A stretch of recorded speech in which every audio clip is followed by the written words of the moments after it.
Good day, ladies and gentlemen, and welcome back to the channel. And we have got a bit of a dilemma on our hands in that we've got a brand new puzzle to dissect. So let's get dissecting. Obviously, for a bit of context, Marvel Contest of Champions posted on Twitter this image here saying we're halfway through the year, and with over 170 plus champions, time to look at the state of the battle round, which obviously updates us to the image you see before you. On screen now, it showcases my previous one. So this one I think I did about a month ago, and it just showcases a lot of champions that we've had added in, some theories. Some stuff still is present in the new one, but there are some kind of red herrings which Kabam have put in. They've changed a lot of the question marks around, so it's a case it's very difficult to get a real idea of some stuff, but other stuff looks like it's fairly logical from my new development that I've done when it comes to a puzzle. And there are a few new things which I don't know if I overly like, because look, let's face it, a lot of the times Kabam are putting red herrings in, like Squirrel Girl is next to Sunspot. Yeah, okay, I get that based on some association, but it takes away from what they've done in the past. Nova now has a link to Darkhawk, and there's a few other things that just look really weird when it comes to like pairing them together, but obviously this will be where Kabam are taking their story and as well what they're looking to pair up in comic book fashion. And all the while trying to confuse anybody like myself that's trying to do the guesswork. A lot of the times you can say, yes, it's going to be this, and turns out it's not. But I've done a new thing now, a new puzzle, which I think it does represent a lot of the character story arcs and also some things that maybe people haven't considered. And obviously I welcome you in the comment section to have your ideas and kind of put who you think could be in these different question marks as we go through them. Starting with the bottom left hand corner, and yeah, I'm still sticking with Phantom X for this because I do believe this being a better fit for the leader. However though, I've kind of conceded on the point on Lady Deathstrike. Recently a lot of people have been talking about it, and the more that I think about it, is the more the idea I'd actually kind of like to put that in there. And yes, there could be a sufficient link to Daken, which is Wolverine's son, which I would still like to see. I'm still, like I said, very undecided on the way that Pyramid X version of Storm as well as Sorcerer Supreme link into Marvel Realm, but obviously that's Kabam's doing on that. And as well having this weird kind of Squirrel Girl link is just, it's a bit confusing. Lady Deathstrike would be a really cool character to add in, and I think that would be just this added benefit to anything that was part of the Weapon X program, and just kind of developing a few characters around Wolverine Weapon X. Towards the middle, I'm sticking very firmly with this idea that it's not going to be Professor X. I've got this weird theory that Kabam aren't going to push so much of a notable character for at least another year to 2 years with the idea to push out the game's longevity.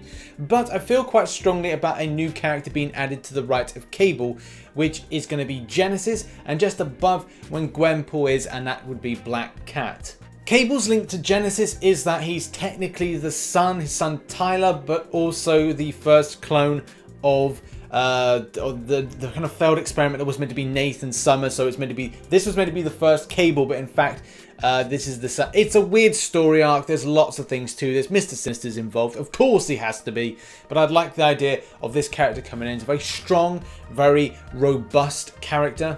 But what would bring that idea of a champion actually come in would be based on the powers being just like creating mirages. Yeah, there would be body armor and special weapons, but apart from that, there's nothing really substantial to it. Where Black Cat would factor into this would be largely from the first interaction of them in the comic books, in that she steals a virus that Black Cat has and tries to sell it to Hydra, as Gwenpool would do some weird stuff like that. Black Cat is a notable character within the Spider-Verse, and it would be a decent champion to put in. However, I feel that because it's so significant, especially with the rise of the PS4 Spider-Man, that this would be kept under the radar. So putting in a link from Gwenpool would be a good fit, but it could be any number of characters in Gwenpool's story arc and history. Now, before explaining the far left, it's something that I'm still sticking with, that we will see either Gwenom or Spider-Woman.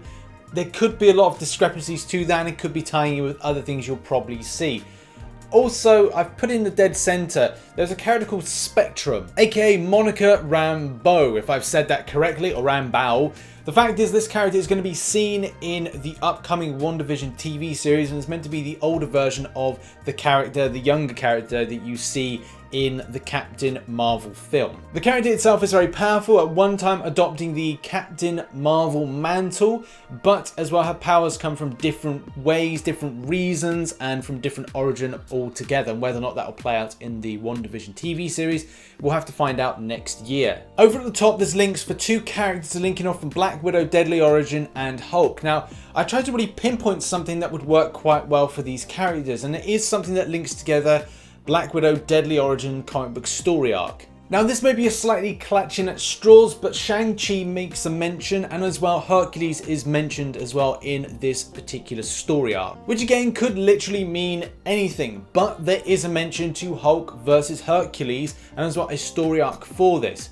So it is something to bear in mind. And also don't forget the totally awesome version of Hulk, which did see the appearance of Shang-Chi, which could be a nod to the upcoming film Shang-Chi. Maybe it's going to be Shang-Chi plus a villain or plus an ally in that film. At this moment, the film's still slated for a February 2021 release, so anything is really possible depending on the global pandemic we've got on at the moment. Over on the far right, I'm not really going to hazard any kind of guess with these 2 question marks. I tried to find a character that would link very nicely between MODOK and as well the New Warriors, or in particular Night Thrasher. And even though there's so many characters to choose from, trying to get this locked down to 1 and maybe a second question mark from it that could be linked is very, very difficult at this moment. And this is the time that I throw my attention to Marvel Realm of Champions briefly and talk about the Watcher. Now, I've got this theory to play out. As you can see, there is a Watcher here, but there are many Watchers. The main Watcher, or the leader of the Watchers, depending on how you look at this, is a character called Uatu, if I've said that right. The Watchers never meddle in affairs of things going on in the universe and obviously in reality. But there was one called Aaron, the Rogue Watcher, who did. And I have this theory that the Watcher that we actually see in the 5-year anniversary trailer, and as well in a lot of the stuff that's been happening recently, is actually Anon actually meddling around with stuff going on in the Battle Realm, the Outer Battle Realm, Realm of Champions. One of the ideas that I've played about is that the union could be between us, the Summoner, and Karina, with Uatu to take on Anon, who is the Rogue Watcher who is trying to take over reality in the universe and things like that. It's an odd theory, but stranger things have happened. Moving down just to the right of there, I've basically put any Sinister Six member that could be slotted in to being a link between Venom, Vulture, Mysterio, Green Goblin. Between there could be Sandman, Scorpion, Kraven the Hunter. The list goes on about potentials that could go into that slot. Next up, and I've got Molecule Man. I think this is one a lot of people kind of predicted that could be something in the future. It's a very difficult one to say this could be an option as a character, because basically this is changing moleculars, transforming. It's basically the same problem that we had with trying to predict Mystique, which Kabam said was incredibly difficult to make in game. But it's a sizable villain for, you know, this to be in Marvel Contest of Champions in the future, if Kabam could ever do it. But there are a whole host of different interactions with different characters Mr. Fantastic has had, villains, allies, the list goes on, that this could be. Now in the bottom right hand corner, this again is just solidifying that this is going to be Galactus. This big question mark is now Galactus. It's fairly obvious. You're not going to have one herald, 2 heralds linking off from Galactus and go, this can't be anything but this character. With more heralds more than likely to be added, from Firelord right the way through to even it could be Thor, the Herald of Galactus version, which was recently put into comics. It could give a lot of players very big excitement, but at the same time, how this is going to open up Marvel Realm is going to be something that is going to be significant, and we'll probably find out about that in the coming months where this story arc takes us. So there we have it. On screen now is the final puzzle, and I feel that this is quite strong, but at the same time there are a lot of discrepancies which, you know, is going to be guesswork. Because you have to go, right, I'm going to have to find one random character that's not in game and pair it with another. It's kind of like the Mojo long shot theory. Basically, you're going to have 2 obscure characters which Kabam would put as a red herring as being linked, but also so far away, disjointed from the actual thing. Saying, again, Longshot is associated with the X-Men. Mojo's associated with the X-Men, but they're so far obscure and obscure from things going on. But in any case, that has been the video. That's been all my little predictions for these things. And as well, I've sort of linked in things when it comes to movies, but obviously with the pandemic at the moment and the future of like timescales, some stuff could work based on being edited and ready to go, like Shang-Chi is pretty much on slate to actually be released. And as well, a lot of stuff when it comes to the Marvel series next year are probably close to being finished filming. So there's a lot of things to really consider, which obviously I've talked about with WandaVision, Shang-Chi up there, and some other stuff as well. Like I said, hopefully you enjoyed this video, and obviously put in the comment section different characters you think could be in some of these slots. And don't forget to check out some recent content up here, as well as some supporting links on my Marvel Realm of Champions channel, which a new video will be posted on Friday over there. And I'll see you in the next one. And I'll stream tonight on the main channel. See you there.